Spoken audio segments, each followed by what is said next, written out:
Assalamualaikum warahmatullahi wabarakatuh. Perkenalkan, saya Utami Yasiningtyas. Di sini saya akan mengajak teman-teman untuk belajar tentang harga pokok produk bersama dan produk sampingan, sekaligus menghitung harga pokok produk bersama dan produk sampingan dari salah satu UMKM di Kabupaten Purworejo yang memproduksi gula aren kristal.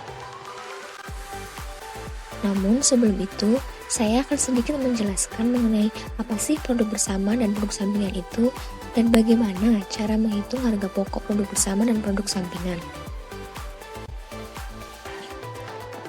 Produk bersama atau joint product adalah beberapa produk yang dihasilkan dalam suatu rangkaian produksi secara bersama atau serempak dengan menggunakan biaya bahan baku, tenaga kerja, dan BOP secara bersama, sehingga produk memiliki struktur biaya yang sama satu sama lain karena dibuat dari dan dengan proses yang sama. Nah, sedangkan produk sampingan adalah produk yang bukan tujuan utama operasi perusahaan, tetapi tidak dapat dihindarkan terjadinya dalam proses pengolahan produk. Hal ini disebabkan karena sifat bahan yang digunakan. Oleh karena itu, produk sampingan biasanya akan berharga lebih kecil dengan kuantitas yang lebih sedikit ketimbang produk utama. Produk sampingan dapat disebut pula produk yang kebetulan diproduksi selama operasi pemrosesan produk lain. Lalu, bagaimana sih cara menghitung harga pokok produk bersama dan produk sampingan? Ada 4 metode untuk menghitung harga pokok produk bersama. Yang pertama, metode nilai pasar atau nilai jual relatif. Yang kedua, metode rata-rata biaya persatuan. Yang ketiga, metode rata-rata tertimbang. Dan yang keempat, metode unit kuantitatif atau satuan fisik. Yang pertama yaitu metode nilai pasar dan nilai jual relatif. Metode ini mengasumsikan setiap produk yang dihasilkan secara bersama mempunyai nilai jual atau nilai pasar yang berbeda. Nilai pasar yang berbeda tersebut disebabkan karena tingkat pemakaian biaya yang berbeda pada masing-masing produk bersama. Metode nilai pasar ini terdiri dari 2 metode lagi. Yang pertama yaitu metode nilai pasar saat split off point. Dan yang kedua, metode nilai jual hipotesis. Metode nilai pasar saat split off point digunakan ketika produk bersama telah selesai diproduksi dan produk yang diproduksi dapat diidentifikasi atau dipisahkan dalam masing-masing produk serta harga jual sudah diketahui pada saat itu.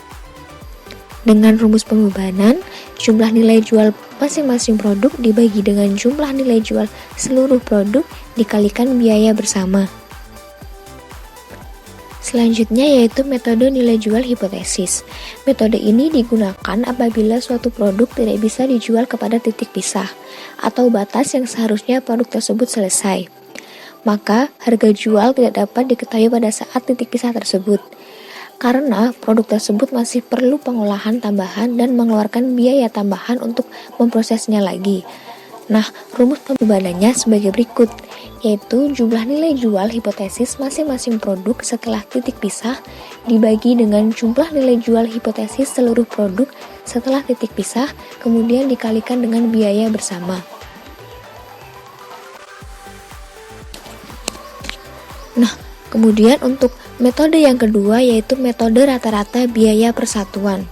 Metode ini adalah metode yang membebankan produk bersamanya berdasarkan jumlah biaya bersama dibagi jumlah keseluruhan produk dikalikan jumlah unit masing-masing produk. Dengan rumus pembebanan sebagai berikut, yaitu jumlah unit masing-masing produk dikali biaya per unit. Biaya per unit ini diperoleh dari jumlah biaya bersama dibagi jumlah unit keseluruhan produk. Kemudian metode yang ketiga yaitu metode rata-rata tertimbang. Metode rata-rata tertimbang ini muncul karena beberapa metode lain tidak memperhatikan bobot sebagai presentasi dari ukuran besarnya unit, kesulitan pembuatan, waktu yang dibutuhkan, dan sebagainya sebagai dasar untuk mengalokasikan biaya bersama. Nah, untuk mencari penimbang dalam metode ini yaitu dengan cara jumlah penimbang rata-rata setiap produk dibagi jumlah penimbang rata-rata seluruh produk dikalikan biaya bersama.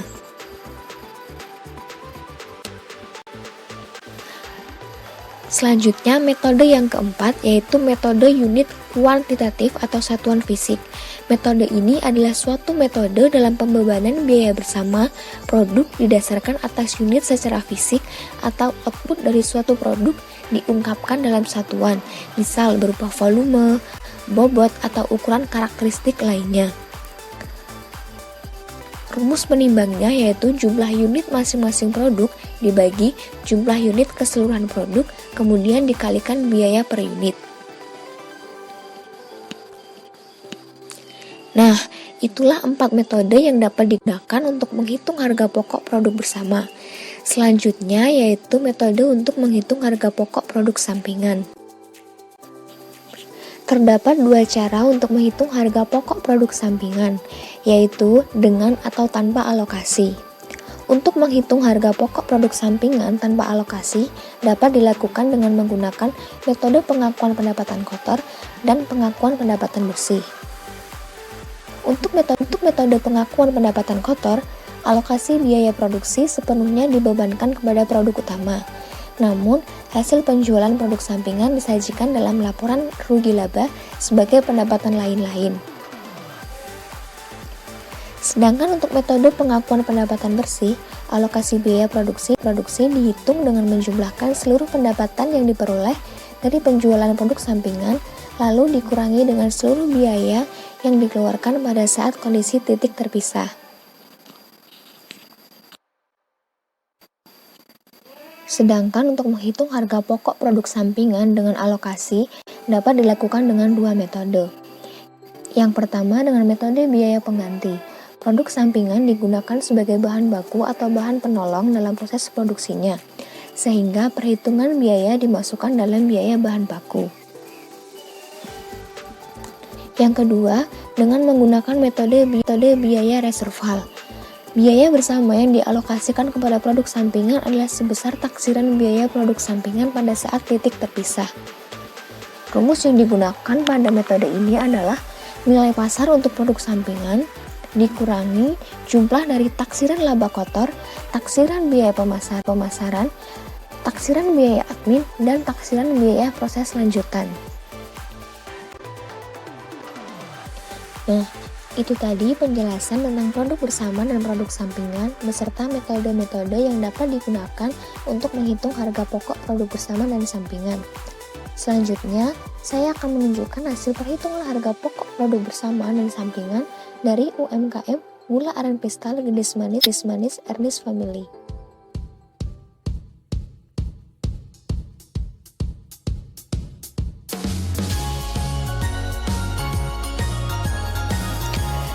Gendis manis merupakan suatu produk dari Ernest Family yang terbuat dari nira aren dengan ditambah rempah-rempah untuk menambah rasa pada gula aren kristal.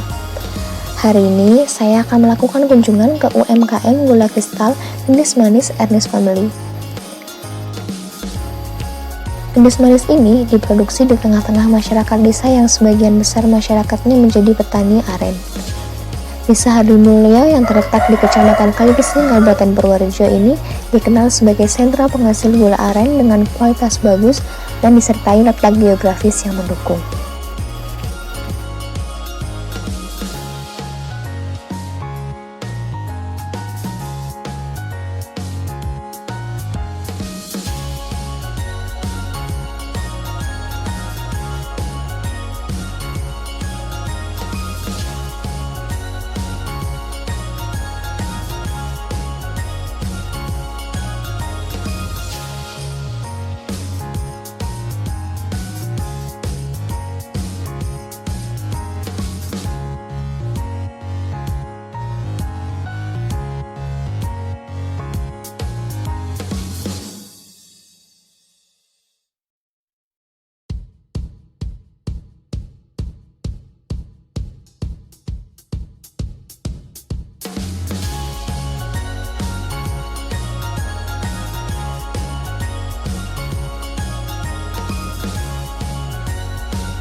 Metode nilai pasar yang saya gunakan di sini adalah metode nilai pasar saat split off point, yaitu metode yang digunakan ketika produk bersama telah selesai diproduksi dan dapat diidentifikasi atau dipisahkan serta harga jualnya sudah diketahui.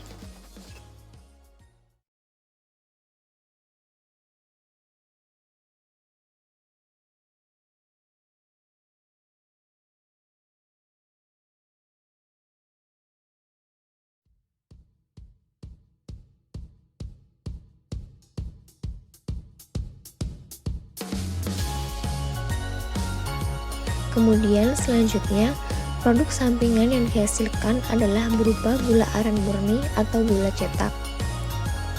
Total biaya untuk produk sampingan ini adalah sebesar Rp80.000, di mana produk yang dihasilkan sebanyak 5 kg dengan harga jual sebesar Rp18.000 per kilogram.